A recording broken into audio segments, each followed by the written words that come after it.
Question number 6. In figure 7.21, AC is equals to AE and AB is equal to AD. अगर figure को notice करो बेटा, ये देखिए, ये एक आइसोसेलेस ट्रायंगल बनाया हुआ है, A, B एंड D. इसमें कह रहा है AB और AD बराबर है. तो गिवन में पहली सिचुएशन उसने क्या दे दी? AB equals to AD. सही है. देन वो कह रहा है AC is equal to AE. इसी लाइन को आगे एक्सटेंड करके ये थोड़ी लंबी लाइन बनाई है, इसको नाम दे दिया AC, और इतनी लेंथ की लाइन इधर बना दी और उसको नाम दे दिया AE. तो ये जो है इसके बराबर है. यस और बोलो, यहां तक समझ आया? And angle BAD is equal to EAC.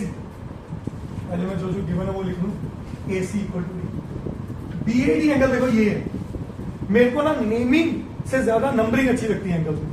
अगर मैं इसमें एंगल 1 का नाम दे दूं चलेगा? इसका मतलब angle 1 is equal to EAC. कौन सा है? ये एंगल.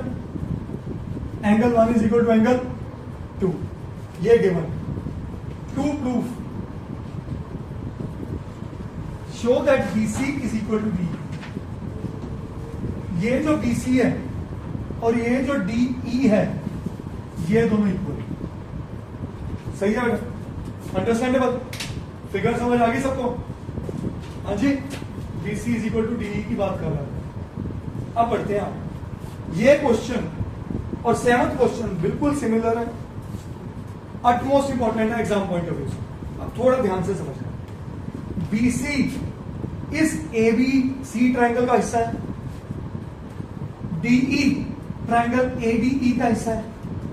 अगर मैं इनमें कंग्रेंसी लगाऊं, ABC वर्सेस ADE, CPCT से BC और DE को शो कर सकता हूं. मन में पहले ऐसी कैलकुलेशन सोचा करो. अब थोड़ा सा बात करते हैं बैकग्राउंड में. यहां प्रूफ तो यही शुरू होगा, बट थोड़ा मन में यहां पे एक स्टेप लिख रहा हूं. In triangle ABC and triangle ADE, sorry, इसका AB इस ट्राइंगल का इसके AD के बराबर है. क्या मैं लिख लूं? AB is equal to AD. ये क्या है मेरे को? यार गिवन दिया ना, तो कुछ तो यूज होगा उसका.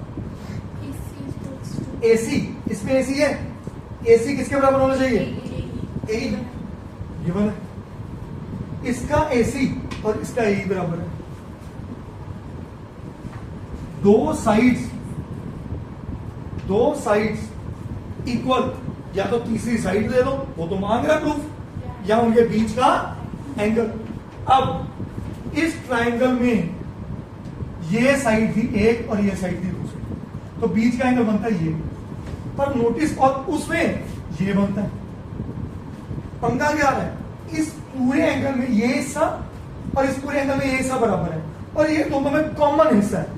अगर इस कॉमन पार्ट को मैं एंगल 3 दे दूं, और सोचो जो मैं अब करने जा रहा हूं, इस कॉन्सेप्ट को समझो. एंगल 1 और एंगल 2 गिवन है, बोलो. अगर मैं दोनों में कोई सेम वैल्यू ऐड करूं तो तब भी बराबर होगा. तो मैं अगर एंगल 1 प्लस एंगल 3 कर दूं और एंगल 2 प्लस एंगल 3 कर दूं, तब भी सेम होगा, क्योंकि मैंने दोनों में 3 ऐड किया. यस और no? What is angle 1 plus angle 3? BAC. क्या बना? BAC. And what is angle 2 plus angle 3? DAE. AD नहीं, DA. एंगल A पे बन रहा है, तो ये क्या बना? DAE. सही है. BAC DAE नेमिंग में भी कहा गया, मतलब रियल. करेक्ट. सो इसको लो equation number 1. BAC is equal to DAE. यहां क्या लिखोगे? Proved in 1. यस और नो? साइड भी हो गई, दूसरी साइड भी होगी, और बीच का एंगल भी हो गया. So therefore triangle ABC is congruent to triangle ADE by SAS congruency. अगर ये होता है तो अब आ जाओ BC पे. BC should be equal to CPCT result. So BC is equal to DE CPCT, hence proved. करो जी।